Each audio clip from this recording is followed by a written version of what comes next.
guitars. Okay, so for anyone who's curious and asking, these guitars were made with Neural DSP Omega. I forget the actual setting. There's like 3 little tubes on the bottom. It's the one on the right, whatever that is. And then just some like, not off axis, but off cone kind of mic position. And it's a little bit of boosting on the graphic EQ, but all inside Omega. Everything else this is all Omega gave us.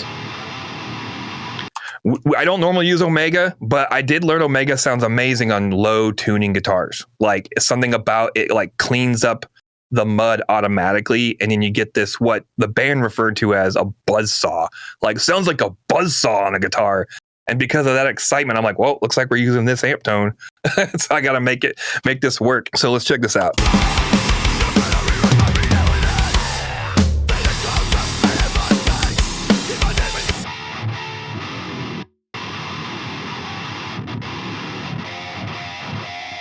So I'm going to drop an EQ first. I just kind of like habit. It's a good habit. You have 10 slots. Throw an EQ on the first one. It doesn't hurt. And you never know when you got to go back and fix something. So there's that. I'm going to move straight to, because I have palm mute stuff, and I'll point it out to you in a second. Guitar bus glue. Now, if you got to use your eyes, you can see where the peaks are jumping on the guitars here. Those are palm mutes. So we're just going to throw this on here, grab the middle slider, and just start by killing... Oh, Chug Slayer is on. I don't know what exactly Chug Slayer does, but I love it. It fixes my palm mutes. It kind of does a multi-band approach. You know, it's very targeted and stuff, but it's like a multi-band approach to the low mids and bottom end. Here we go.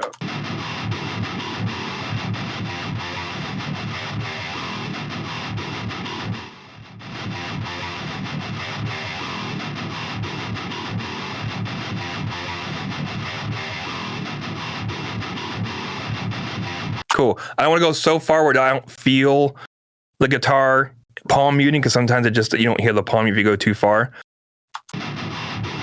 There's one little aspect. I'm going to bring the mix down about 80 to 70 though, because I do want a little bit of jump from the palm mutes. Because like on a live setting, you got these live cabs and they just get woofy. So I want to give a little bit of the illusion of that.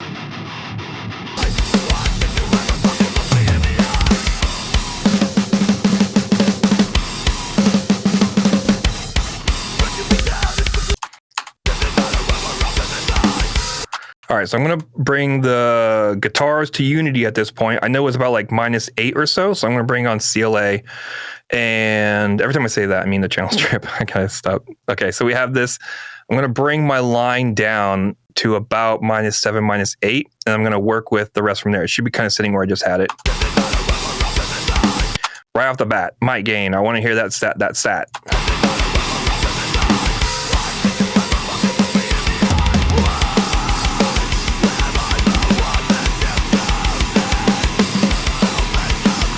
All right, so I'm gonna start doing some big EQ moves or mild EQ moves just to kind of make these guitars jump out at me now.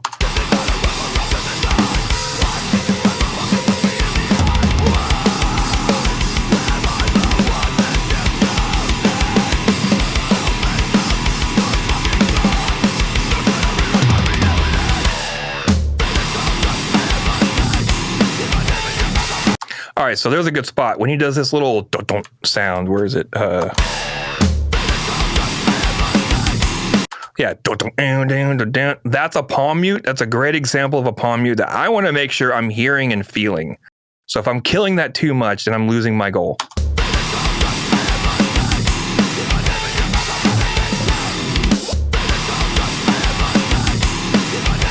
I'm going to boost this even more.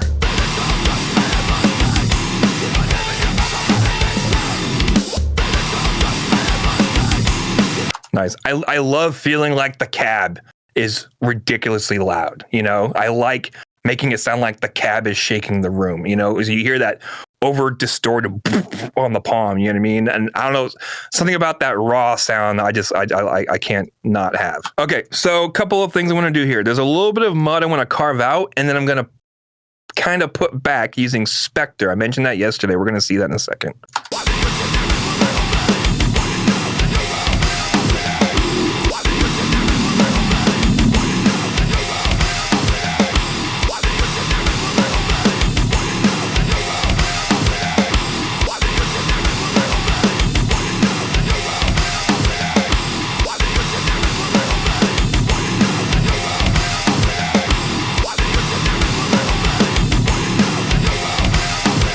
So if you notice, took a little notch out this 200 range. There was some honk I didn't like there, but then I was noticing both visually and audibly that I just wasn't getting enough low end still. So I did a little shelf to kind of get some more of that going into the CLA SSL.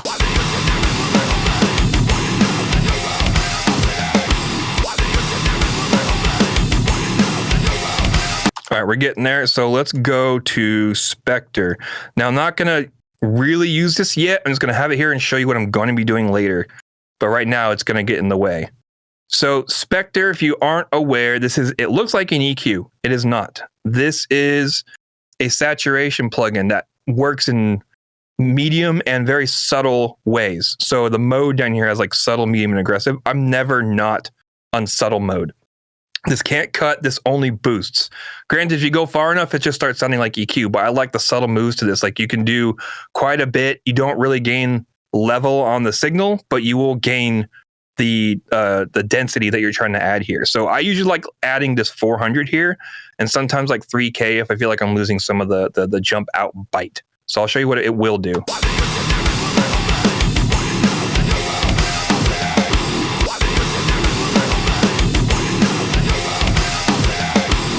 Also, I'm going to give you a little bit of a secret sauce frequency right here. 400.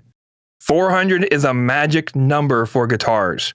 Why? Because this is an old school number for guitars. Back when guitars were standard E flat, and maybe drop D.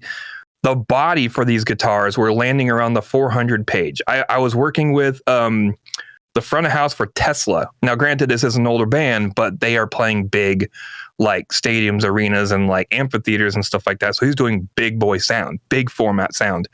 And the one thing he does with all their guitars is he does this like 400 hertz boost. And it blew my mind why he was doing that. But then once you have the whole band going, you realize, what else is at 400? Nothing. There's nothing there. So you have this nice body space for the guitars to live. And then if you start losing the presence bite, then you can like add a little more up here on 3K. And if preference isn't liking that, move up to 5.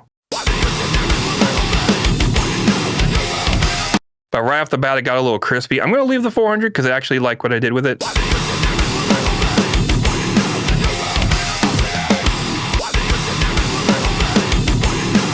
What I like about the 400 is it feels like it makes the actual notes of the guitar be more audible again. Let's balance this out.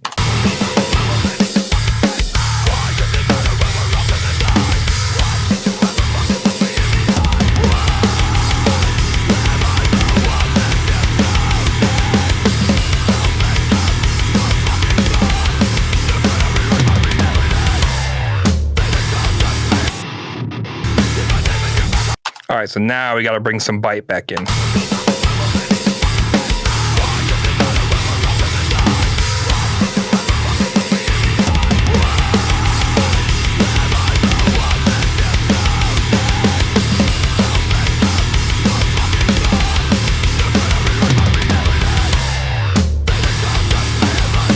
I'm going to do something a little unconventional because I'm not liking the EQ boosts on those. I'm going to use a plugin I like using called Shep's Particles. I love this plugin. It's freaking weird, but it's magic and it looks cool.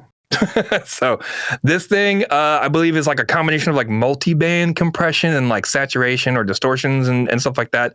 It's just these 4 knobs: air, bite, thick, and sub. And I don't know what the crossover points are, but this thing can be quite magical. Also, it's one of those things that you got to be careful with. So I'm bringing this in to literally bring some bite out of the guitar, hopefully.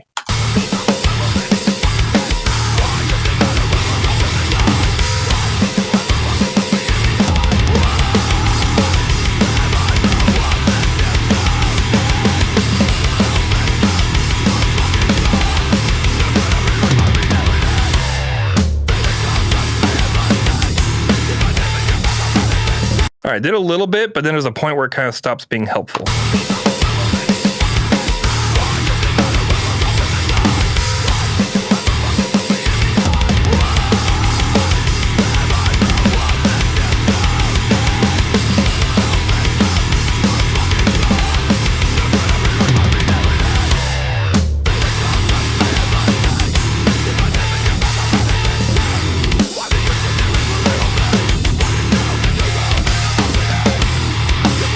All right, getting there. Guitars are almost in the spot where I want them.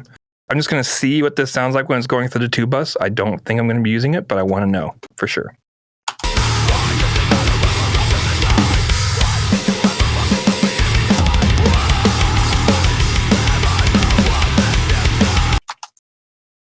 Back to the mon. Okay, so I kind of like it going through the tube bus. It feels a little more part of the picture at the moment.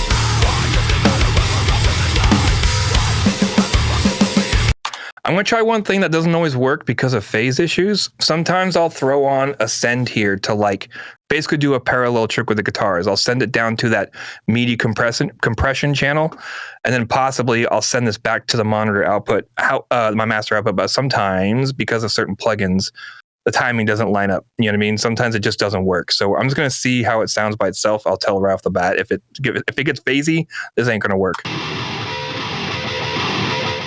It's going to work. It just, as long as if it gets louder, it's going to work. So what we're going to do is we're going to pump the guitars into the tube bus, and then we're going to get a little more separation from that master send.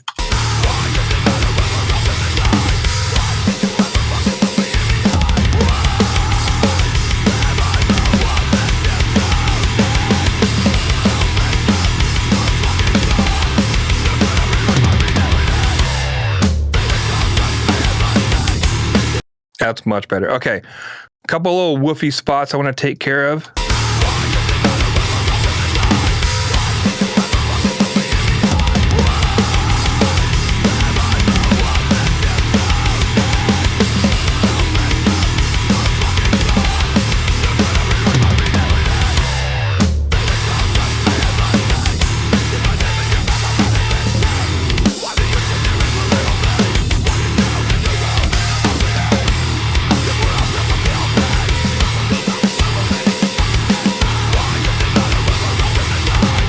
I'm going to use like punch, super fast, attack and release, no auto gain.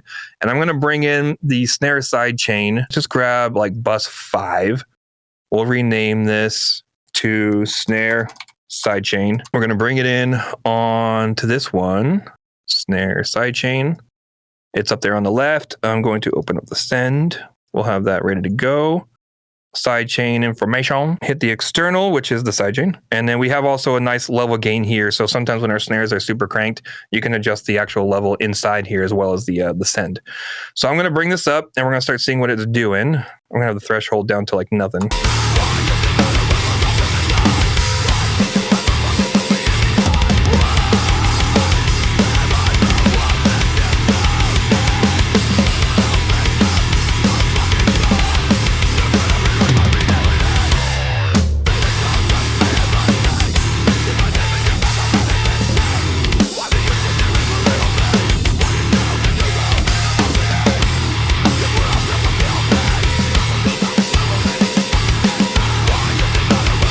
For metal, especially like modern, like ridiculous heavy metal, I will go as far as 3 to 4 dBs of cut on that snare hit. Fastest attack and release, but like guitars are cool, but these mixes are held up by drums. The drums are what's really important in these kinds of mixes. So yeah, snare comes first. That's on there. And then we're also going to fly that to the guitars. That was on bass, by the way. And now here's the guitar one. If it's too much, we can always back it off. I don't even hear it. I see it, but I don't hear it, and that's good.